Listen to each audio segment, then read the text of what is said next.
te ama. Haz la iglesia de Cristo Jesús. Si tu corazón es como el mío, dame la mano, mi hermano será. Dios les bendiga, hermanos. Es motivo de darle gracias a Dios que una vez más nos permite reunirnos para compartir el estudio bíblico. Estamos en una época de pandemia, no podemos reunirnos en el templo para nuestros estudios como antes, pero utilizando esta tecnología podemos estudiar temas importantes de nuestra doctrina. Le vamos a dar continuidad a la lección número 4, que es la iglesia. Y en esta segunda reunión miramos el segundo tema, que es las 5 marcas de la iglesia. La base bíblica la tenemos en 1 Timoteo, capítulo 4, versículos 1 al 3. 1 Corintios 5, del 1 al 5, y también 1 Corintios 11, 23 al 26. San Mateo 25, 31 al 46 y 28, 19. Y Proverbios 3, 3 y 4. Aquí tenemos la imagen de la iglesia, el templo al que nosotros llamamos la iglesia. Y hay muchas iglesias con diferentes estructuras, diferentes calidades o cualidades, aspectos físicos.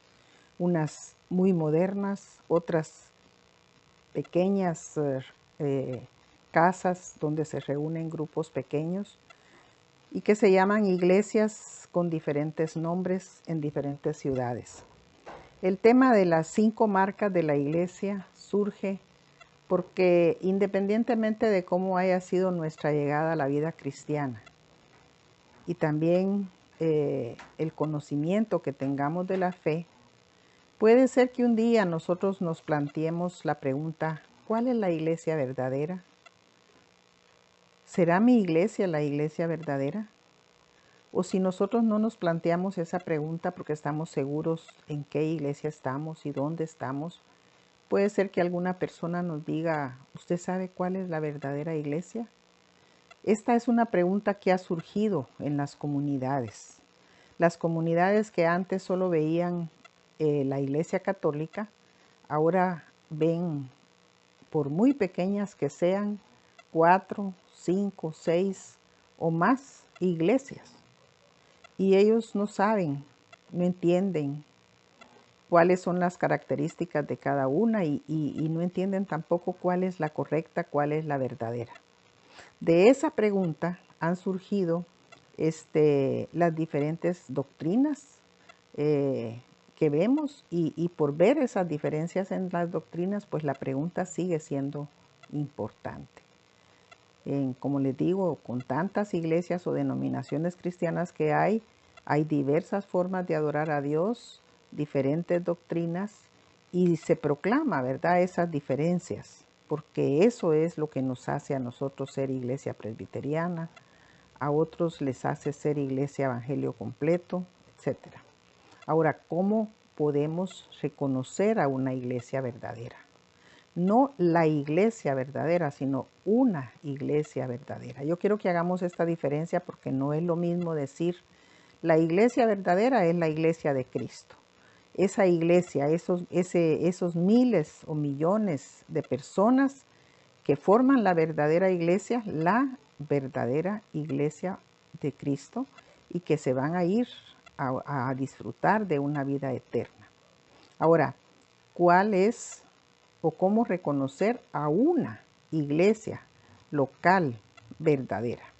Y el resultado ha sido establecer 5 marcas o 5 señales que nos indican que esta es una verdadera iglesia cristiana.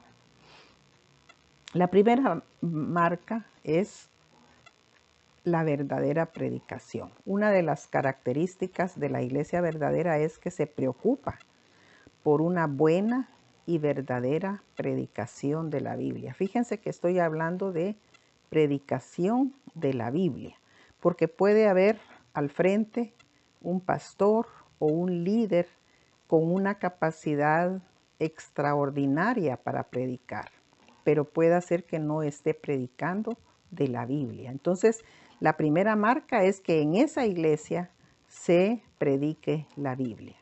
Los pastores, eso significa dos cosas. Una, que los pastores sean fieles en su interpretación de la palabra de Dios. ¿Qué quiere decir esto? Que yo leo un texto y lo interpreto, porque todos los pastores tienen que tener la capacidad de interpretar la palabra, y luego digo, esta parte me conviene, porque yo quiero que la iglesia me aumente el salario, y entonces lo voy a predicar de esta y de esta manera. Entonces ya le cambio el sentido al texto y lo interpreto a mi manera. O sea, lo interpreto pero lo aplico a mi manera. Y eso es incorrecto. Cada pastor debe ser fiel a la palabra, interpretarla y predicarla conforme lo que la palabra está diciendo. Y el número 2 es que los ancianos, o sea, las personas que están al lado del pastor en la iglesia para gobernarla, tienen que supervisar la predicación que hace el pastor o la pastora, y así estar seguros de que solo se está predicando la verdad bíblica, que desde el púlpito y desde la cátedra, como decimos en nuestra iglesia, lo que se está predicando es la Biblia. Porque yo puedo subir al púlpito como pastora de la iglesia y contar historias. Leer un texto bíblico, pero no predico el texto bíblico, sino que cuento historias, se hacen bromas, se hacen chistes y se terminó el sermón. Pero ese sermón no fue fiel a la palabra, porque la leí, pero no la interpreté para predicarla en el púlpito. Dice en 1 Timoteo 4 del 1 al 3. Pero el Espíritu dice claramente que en los postreros tiempos algunos apostatarán de la fe, escuchando a espíritus engañadores y a doctrinas de demonios, por la hipocresía de mentirosos que, teniendo cauterizada la conciencia, prohibirán casarse y mandarán abstenerse de alimentos que Dios creó, para que con acción de gracias participasen de ellos los creyentes y los que han conocido la verdad. Es decir, aquí Pablo le está diciendo a Timoteo que van a venir engañadores, espíritus engañadores y doctrinas de demonios. Así llama él a esas doctrinas que el pastor o la pastora se sacan de la manga, como se dice corrientemente. No están en la Biblia, ellos se las inventan y las ponen a la frente de la iglesia como que fueran una doctrina bíblica. Eso ya existía en el tiempo de Pablo y ahora más, ¿verdad? Y en 1 de Juan capítulo 4, versículos 1 al 3, dice que la verdadera predicación tiene una característica, y es que confiesa que Cristo ha venido en carne. Si alguien está predicando y niega que Jesucristo se hizo hombre de carne y hueso, como cualquier otro hombre, entonces esa no es una verdadera iglesia. La verdadera iglesia predica y confiesa que Cristo ha venido en carne, es decir, la doctrina de la encarnación. La primera marca de la iglesia, repito, es la verdadera predicación. La segunda marca es la correcta administración de los sacramentos. La verdadera iglesia, que cuando yo digo verdadera iglesia, estoy mencionando al pastor, al consistorio y a todos los miembros, deben preocuparse porque se administren bien los sacramentos. Cristo ordenó los sacramentos a la iglesia. Por ello, la iglesia debe ser cuidadosa de cumplirlos. Fíjense que en 1 Corintios capítulo 11, Pablo dice a la iglesia lo que él recibió del Señor para enseñarles a practicar la Santa Cena, que es uno de los sacramentos.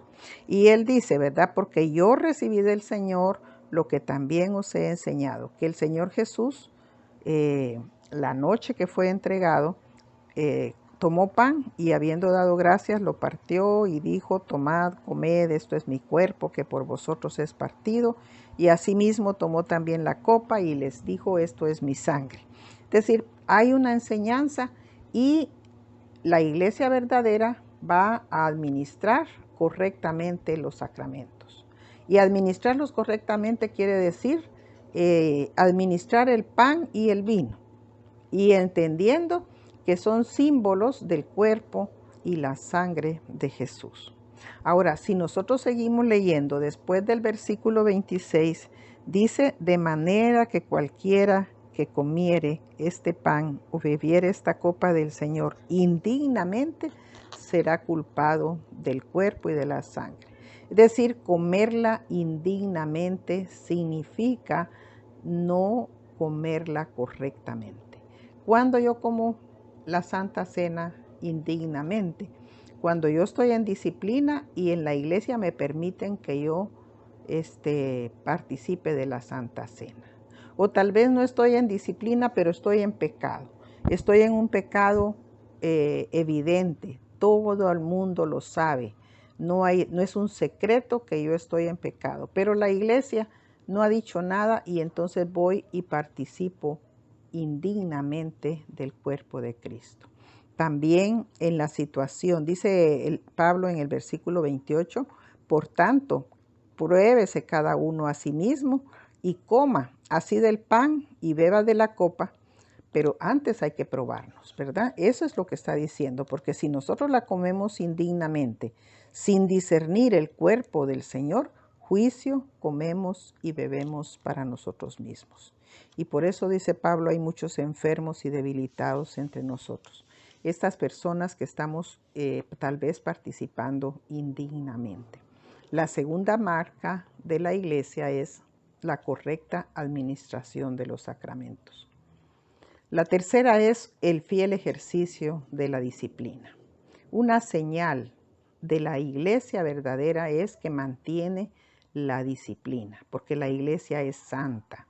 Entonces, sus miembros deben ser disciplinados. Y disciplina quiere decir saber comportarse dentro de la iglesia y fuera de la iglesia. Disciplina quiere decir respetar las normas. Disciplina quiere decir conocer de antemano lo que se espera de mí como miembro dentro del culto, participar del culto respetuosamente, entrar al templo y respetarlo. Es decir, todo ese conocimiento para que yo me tenga una conducta correcta va a reflejar la santidad de Cristo, la santidad de la iglesia, que es el reflejo de la santidad de Cristo. Si hay personas que están en pecado o de vida o de doctrina, se les debe aplicar la disciplina. Pecado de vida es todo aquello que está incorrecto que yo hago con mi cuerpo. Y pecado de doctrina es todo aquello que yo digo que está en la Biblia o que yo digo que es correcto, pero no es así. Estoy torciendo la doctrina. Estoy tratando de engañar. Estos espíritus engañadores hay que disciplinarlos. Y se les debe aplicar la disciplina ¿para qué? Para que se arrepientan del pecado y para mantener la pureza de la iglesia. Nuestra iglesia presbiteriana tiene en su constitución un libro de disciplina. Y de esa manera todas las iglesias en cualquier parte del país tienen uniformidad en la aplicación de la disciplina. Es decir, hay unas normas que se van a respetar aquí en el oriente, en el occidente, en el sur, en el centro del país. Donde esté la iglesia es el mismo libro de disciplina, las mismas normas que se van a aplicar a las personas. Entonces, hasta este momento hemos visto tres marcas de la iglesia verdadera. La correcta o fiel predicación de la palabra, la administración correcta también de los sacramentos y el fiel ejercicio de la disciplina. La cuarta es el ministerio de la misericordia. La iglesia está en el mundo para reflejar a Cristo. La iglesia verdadera debe practicar la misericordia en el nombre de Cristo. Esto significa mostrar el amor de Dios.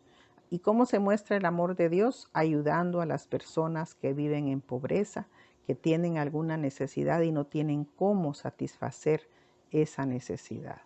Fíjense que San Mateo 25, 31 al 46 es un texto donde Jesús dijo a sus seguidores, a sus discípulos, cómo sería el juicio final.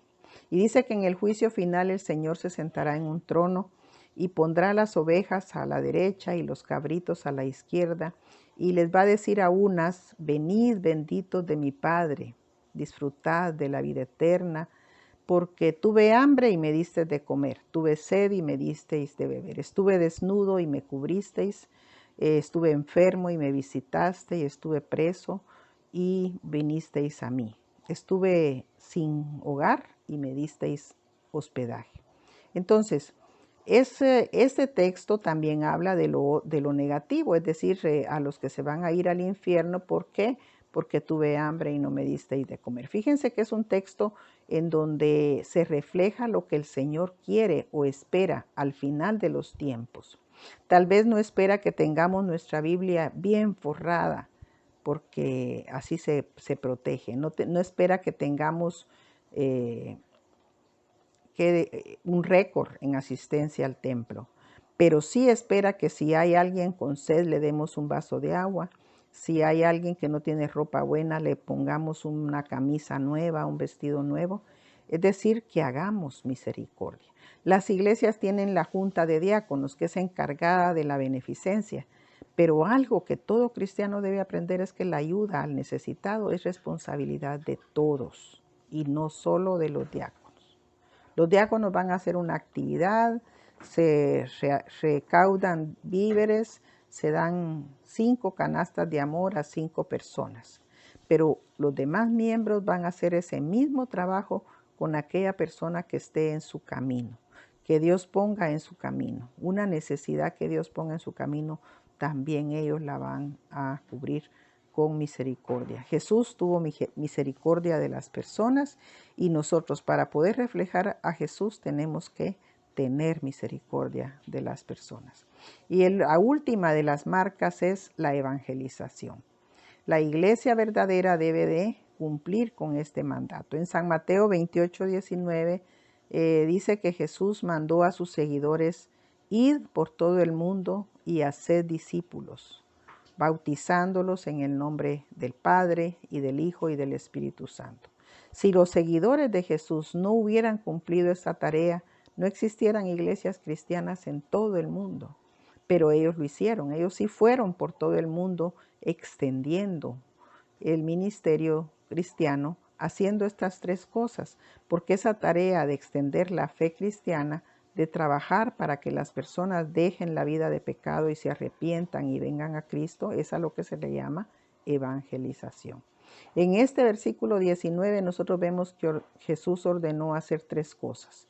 Primero ordenó id, no quedarse sentado en el templo, sino ir. Luego, ¿a qué ir? A ser discípulos. Y luego hay que bautizarlos en el nombre del Padre, del Hijo y del Espíritu Santo. Para finalizar, hermanos, yo quiero enfatizar que la preocupación por los necesitados se encuentra en toda la Biblia, Antiguo y Nuevo Testamento. La Biblia dice que Jesús tuvo misericordia de las multitudes y les dio de comer. Nuestra tarea es mostrar el amor de Cristo a aquellos que no lo conocen. Y no podemos mostrar el amor de Cristo solamente leyéndoles un texto de la Biblia. También de mejor manera se muestra el amor de Cristo cuando nosotros les damos algo para cubrir sus necesidades.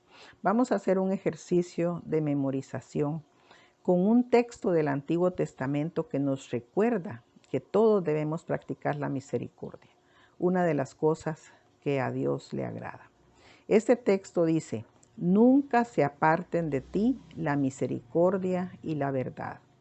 Átalas a tu cuello, escríbelas en la tabla de tu corazón y hallarás gracia y buena opinión ante los ojos de Dios y de los hombres. Proverbios 3, 3 y 4. Que Dios les bendiga, mis hermanos.